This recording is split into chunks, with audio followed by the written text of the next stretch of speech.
ప్రెజ్దల్లా మీ అందరికీ నా హృదయపూర్వక వందనాలు. మీరందరూ సంతోషంగా ఉన్నారని, ప్రతిదినము మన ప్రభువు మనల్ని ప్రేమించి ఆయన చిత్తములో నూతనమైన వాగ్దానం ప్రతి కుటుంబానికి ప్రభు ఇచ్చిన కృపను బట్టి కలువర ప్రేమలో మరి అనుదినము నూతనముగా ప్రతి బిడ్డ ఉండాలని, ఆయన నామను స్తుతించి ఘనపరిచి మయంపరచాలని కలువర ప్రేమ ప్రతిదినము ప్రార్థన ద్వారా వాగ్దానం ద్వారా యేసు ప్రభు నామాన్ని ఘనపరచుకునటానికి ప్రభు ఇచ్చిన కృపను బట్టి ఈరోజు మనకు ప్రభు ఇచ్చినటువంటి వాగ్దానము సామెతల గ్రంథము 3వ అధ్యాయం 26వ వచనం.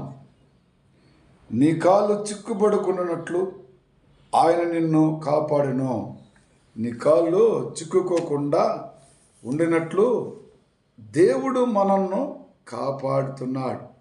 అయినప్పటికీ నేను కూడా లోకములో ఉన్నప్పుడు మరి అనేకమైన శోధనలతో మనం చిక్కుబడుకొని మరి రకరకాలుగా బ్రతుకుతున్న మన జీవితాలలో మన తండ్రి మనలను అన్నిసార్లు క్షమించి కాపాడుతున్నాడు.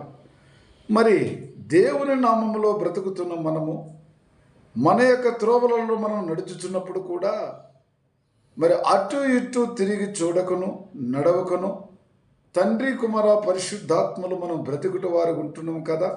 అయితే నూతనమైన వాగ్దానం ప్రకారం ఈరోజు మన ప్రభు అంటున్నాడు, మరి నీవు ఈ లోకములో ఉన్నప్పుడే నీ మార్గములను చక్కగా నడుచమని అన్నాడు. మనం చక్కగా నడుచుచున్నప్పుడు అపవాది మనలను అనేక రకాలుగా చిక్కులలో పెట్టి బాధ పెట్టాలని చూస్తాడు. అయినా నీవు నీ దేవుడైన యెహోవా చెప్పిన మాట ప్రకారము నేను కాపాడుతున్నట్టున్నాడు. మరి అలాంటి తండ్రితో మనం ఎలా ఉండాలి? మరి అయితే ప్రేమైన సహోదరి సహోదరులారా, ఆయన ఒక మాట మరి ఒక మాట అంటున్నాడు, దుఃఖమునకు ప్రతిగా సంతోషం ఇచ్చి నిన్ను ఆదరించెదను, నేను నీకు తోడై ఉన్నాను, నీకు ఏ హాని చేయుటకు నీ మీదికి ఎవడు రాడు. దుఃఖములో ఉన్నప్పుడు నేను సంతోషపెట్టి ఆదరించి కాపాడేవాడును, నీ దగ్గరకు ఏ హాని రాకుండా నేను కాపాడుతానంటున్నాడు. మరి నీకు నేను తోడుగా ఉంటున్నాడు. ఆ జీవం గల దేవుడే ఈరోజు ప్రతి కుటుంబానికి తోడుగా ఉన్నట్లయితే మనం ఎలాంటి ఇబ్బందుల్లో చిక్కుకొని ఉన్నామో వాటంటి నుంచి కూడా విడుదల చేసి కాపాడుతానంటున్నాడు. దుఃఖములో ఉన్నప్పుడు దానికి ప్రతిగా సంతోషాన్ని ఆనందాన్ని ఆదరించి కాపాడి కరుణించే దేవుడు నేనే కదా.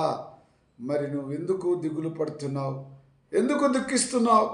లోకములో కొన్ని దినములు ఉన్నప్పటికీ నీ దేవుడైన యెహోవా నీకు తోడుగా ఉంటానని వాగ్దానం చేసిన తండ్రి, మాట ఇచ్చిన తండ్రి ఈరోజు నీకు నాకు చెబుతున్నాడు, నేను సంతోషి పెడతాను, నిన్ను ఆదరిస్తానంటున్నాడు.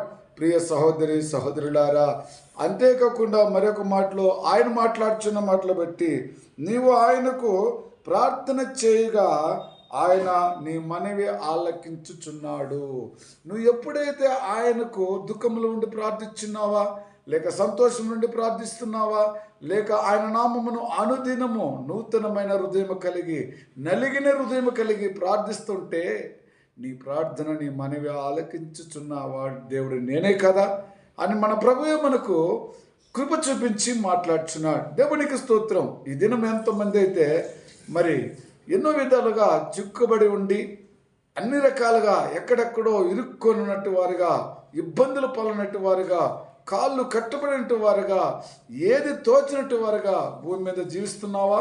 ఒకవేళ అలాంటి పరిస్థితిలో ఉంటే మరి నీ తండ్రి అంటున్నాడు, నేను ఆదరిస్తానని చెప్తున్నాడు. దేవునికి స్తోత్రం. మరి దినము మన ప్రభు మనల్ని ప్రేమించి ఆదరించి కాపాడుతని చెప్పిన తండ్రిని బట్టి ఆయనకు ఘనత మహిమ కలగాలని చిన్న ప్రార్థన చేసుకుందాం. ప్రేమ కృపా జీవం గల తండ్రి, పరిశుద్ధుడా, నానా మమ్మలను తండ్రి, ఏ విషయంలో అయితే మేము తండ్రి మరి చిక్కుకొని ఉంటున్నామో వాటంటి నుంచి విడుదల చేసి కాపాడి కరుణిస్తానని చెప్పిన గొప్ప దేవుడా, మరి దుఃఖమును సంతోషంగా మార్చి ఆనందపరిచి ఆదరించి గొప్ప దేవుడా, నీకు వందనాలు స్తుతులు స్తోత్రునైనా. నువ్వు చేస్తున్న ప్రార్థన నేను ఆలకించి నీకు మనవిని మళ్ళీ తిరిగి నిన్ను ప్రత్యుత్తరం ఇచ్చి నిన్ను కాపాడుదని చెబుతున్న గొప్ప దేవుడా నీకు స్తోత్రునైనా. మరి దినం ఈ కృప మాకు ఇచ్చినందుకే నీకే ఘనత మహిమ ప్రభావం కలగాలని యేసుక్రీస్తు నామములో ప్రార్థించున్నాను తండ్రి. Amen. Praise the lord. God bless you.